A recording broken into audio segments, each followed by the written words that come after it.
നോക്കൂ, അങ്ങോട്ട് നോക്കൂ. അതൊരു മാനാണ്. എവിടെ നിന്നാണ് വന്നത്? ഓ, അത് വളരെ ഭംഗിയുള്ളതാണ്. ശരിയാണ് അമീർ, വളരെ ഭംഗിയുണ്ട് അതിനെ കാണാൻ. അള്ളാഹുവിൻ്റെ സൃഷ്ടികളെല്ലാം തന്നെ വളരെ ഭംഗിയുള്ളതാണ്. അത് ശരിയാണ് ബാബ. ഇന്ന് ബാബ ഏത് നബിയുടെ കഥയാണ് പറയാൻ പോകുന്നത്? ഇന്ന് ഞാൻ നിനക്ക് 2 വ്യത്യസ്ത പ്രവാചകന്മാരുടെ കഥകളാണ് പറഞ്ഞു തരാൻ പോകുന്നത്. ആദ്യം യൂഷ നബി അലൈഹിസ്സലാമിൻ്റെ കഥയുമായി ഞാൻ തുടങ്ങാം. ശ്രദ്ധിച്ചു കേൾക്കണം. ബിസ്മില്ലാ.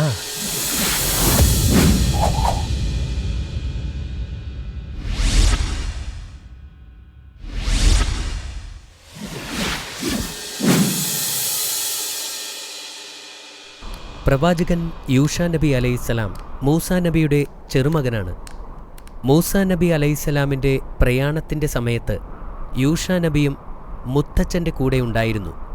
മൂസാ നബിക്ക് യൂഷ നബിയെ ഇഷ്ടമായിരുന്നു. അതുകൊണ്ട് തന്നെ പ്രധാനപ്പെട്ട പല കാര്യങ്ങളും അദ്ദേഹത്തെ ഏൽപ്പിച്ചിരുന്നു.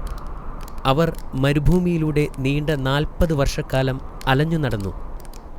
മൂസാ നബി വഫാത്തായപ്പോൾ ഇസ്രായേലിനെ നയിക്കുന്ന ചുമതല യൂഷ നബി ഏറ്റെടുത്തു. അവർ കുറേ ദിവസം യാത്ര ചെയ്ത് ഒടുവിൽ ജോർദാൻ നദീതീരത്തെത്തി.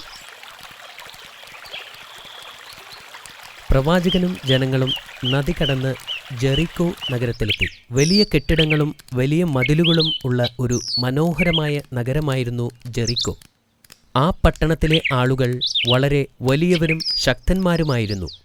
എന്നാൽ അവരുടെ നേതാക്കന്മാർ എല്ലാവരും വളരെ ദുഷ്ടന്മാരായിരുന്നു. അവർ വിഗ്രഹങ്ങളെ ആരാധിച്ചിരുന്നു. ഈ ദുഷ്ടമനുഷ്യർ നഗരത്തെ നിയന്ത്രിക്കുന്നത് അള്ളാഹു ഇഷ്ടപ്പെട്ടിരുന്നില്ല. ആ നഗരത്തെ പിടിച്ചടക്കാൻ അള്ളാഹു പ്രവാചകനോട് കൽപ്പിച്ചു.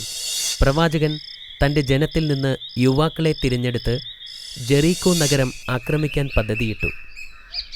അദ്ദേഹം തൻ്റെ ജനങ്ങളെ സജ്ജമാക്കി ഒരു വെള്ളിയാഴ്ച ആക്രമണം തുടങ്ങി. ജെറീക്കോ നിവാസികളും അവരുടെ സൈന്യത്തെ ഇറക്കി. യൂഷ നബിയും ജനങ്ങളും ആ ശക്തരായ സൈന്യത്തെ ധൈര്യത്തോടെ നേരിട്ടു.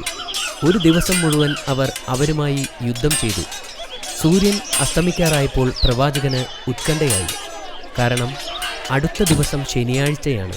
അത് അവർക്ക് വിശുദ്ധ ദിനമായിരുന്നു. ആ ദിവസം അവർ യുദ്ധം ചെയ്യില്ല. ഓ അല്ലാ, സൂര്യൻ അസ്തമിക്കുന്നതിനെ നീ തടയുക എന്ന് അദ്ദേഹം അള്ളാഹുവിനോട് പ്രാർത്ഥിച്ചു. അത് ഒരു അത്ഭുതമായിരുന്നു. സൂര്യൻ മണിക്കൂറുകളോളം അസ്തമിച്ചില്ല. സൂര്യൻ അതുപോലെ തന്നെ ആകാശത്ത് തിളങ്ങി നിന്നു.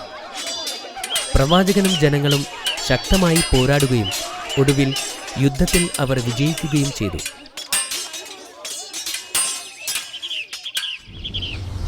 അനുഗ്രഹിക്കപ്പെട്ടവർക്ക് എങ്ങനെയാണ് വിജയം നൽകുന്നതെന്ന് യൂഷ നബിയുടെ കഥയിലൂടെ നാം കണ്ടു. മാഷാ അല്ലാ, നല്ല കഥയായിരുന്നു അത്. പിന്നീട് എപ്പോഴാണ് പ്രവാചകൻ വഫാത്തായത് ബാബ? അദ്ദേഹം 100 വയസ്സുവരെ ജീവിച്ചു. പിന്നീട് പാലസ്തീനിൽ വച്ച് വഫാത്തായി എന്ന് വിശ്വസിക്കപ്പെടുന്നു. കഥ പറഞ്ഞു തന്നതിന് നന്ദിയുണ്ട് ബാബ. ഈ കഥയിൽ നിന്നും കുറച്ച് ചോദ്യങ്ങൾ ഞാൻ ചോദിക്കട്ടെ?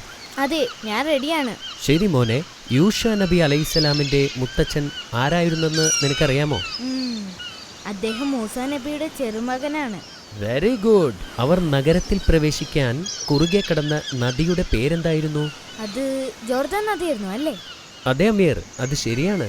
അവർ ഏത് നഗരത്തിലാണ് എത്തിച്ചേർന്നത്? അവർ ജെറീക്കോ പട്ടണത്തിലാണ് എത്തിയത്. വീണ്ടും ശരിയാണ്. പ്രവാചകൻ ജെറീക്കോ പട്ടണത്തെ ആക്രമിക്കാൻ ഏത് ദിവസമാണ് തിരഞ്ഞെടുത്തതെന്ന് നിനക്കറിയാമോ?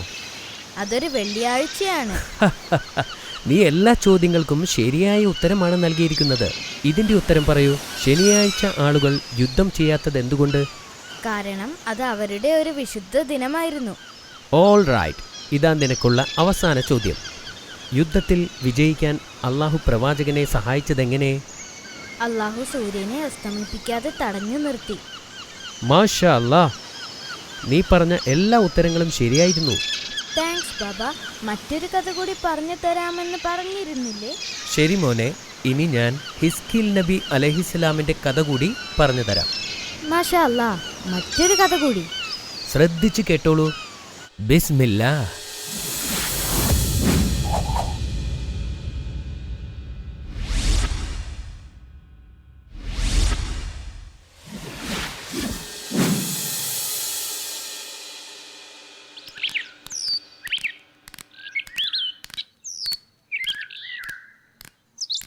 യൂഷ നബി അലൈഹിസ്സലാമിൻ്റെ വഫാത്തിന് ശേഷം വളരെ കാലം ഇസ്രായേലിയർ പാലസ്തീനിലായിരുന്നു താമസിച്ചിരുന്നത്. ആ സമയത്ത് ഗ്രാമത്തിലാകെ ഒരു രോഗം ബാധിച്ചു. ആളുകൾ എല്ലാവരും മരിക്കുന്നു. എല്ലാവർക്കും ഭയമായിരുന്നു. ജനങ്ങൾ അവരുടെ കുടുംബവും മറ്റു വസ്തുക്കളുമായി ആ ഗ്രാമത്തിൽ നിന്നും ഓടിപ്പോയി. സ്വന്തം രക്ഷയെക്കുറിച്ചോർത്ത് ആളുകൾ ഓടിപ്പോകുന്നത് കണ്ടപ്പോൾ അള്ളാഹുവിന് കോപം വന്നു. ദിവസങ്ങളോളം സഞ്ചരിച്ച് അവർ പ്ലാറ്റോയുടെ മുകളിൽ താമസമാക്കി.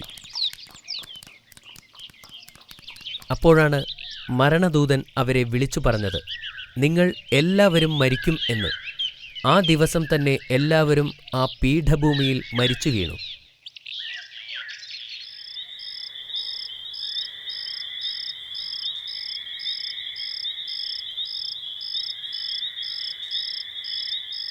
പല നൂറ്റാണ്ടുകൾ കഴിഞ്ഞു. ആളുകൾ മരിച്ചു വീണ ആ സ്ഥലം പിന്നീട് ദമർദൻ എന്ന് വിളിക്കപ്പെട്ടു. മരിച്ചവരുടെ അസ്ഥികൾ അവിടമാകെ നിറഞ്ഞിരുന്നു. ഒരിക്കൽ ഹിസ്കീൽ നബി അതിലൂടെ നടന്നു പോകുമ്പോൾ ധാരാളം അസ്ഥികൾ ചുറ്റും കിടക്കുന്നത് കണ്ട് അദ്ദേഹത്തിന് അത്ഭുതം തോന്നി. എന്താണ് സംഭവിച്ചത് എന്നറിയാൻ കുറേ സമയം അദ്ദേഹം അവിടെ നിന്നു. പെട്ടെന്ന് ഒരു ശബ്ദം വന്നു, ഞാൻ അവരെ തിരിച്ചു ജീവിതത്തിലേക്ക് കൊണ്ടുവരുന്നതെങ്ങനെയെന്ന് നിനക്ക് കാണാൻ ആഗ്രഹമുണ്ടോ?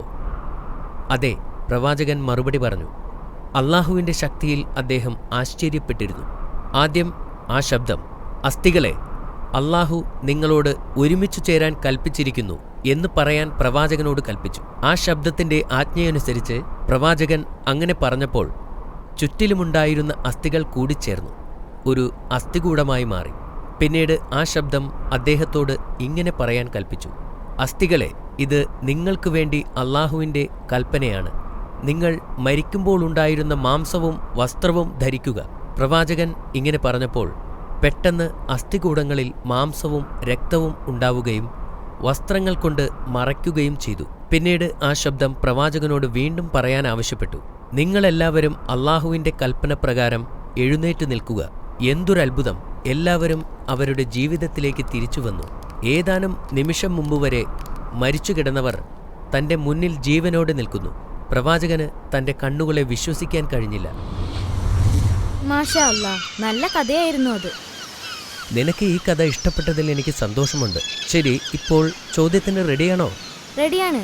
എന്തിനാണ് ആളുകൾ പലസ്തീനിൽ നിന്നും പലായനം ചെയ്തത്? മരണത്തെ ഭയന്നാണ്. അത് ശരിയാണ്. എന്നിട്ടവർ അതിനെ അതിജീവിച്ചിരുന്നോ? ഇല്ല, മരണദൂതന്മാർ അവരെയെല്ലാം കൊന്നുകളഞ്ഞിരുന്നു. Very good. എങ്ങനെയാണ് അവർക്ക് ജീവൻ തിരിച്ചു കിട്ടിയത്? പ്രവാചകൻ കാരണമായിരുന്നു അത്. ഒരു ശബ്ദത്തിന്റെ നിർദ്ദേശപ്രകാരം പ്രവാചകൻ ചില വാക്കുകൾ പറഞ്ഞപ്പോൾ അവർക്ക് ജീവൻ തിരിച്ചു കിട്ടി. മാഷാ അല്ലാ, ദാറ്റ് വാസ് ഗ്രേറ്റ്. നീ എല്ലാ ഉത്തരങ്ങളും ശരിയായി തന്നെ നൽകി. താങ്ക്സ് ബാബ. ഓൾ റൈറ്റ്, ഞാൻ മറ്റൊരു കഥ നാളെ പറഞ്ഞു തരാം. Okay Baba. Good night my son. Good night.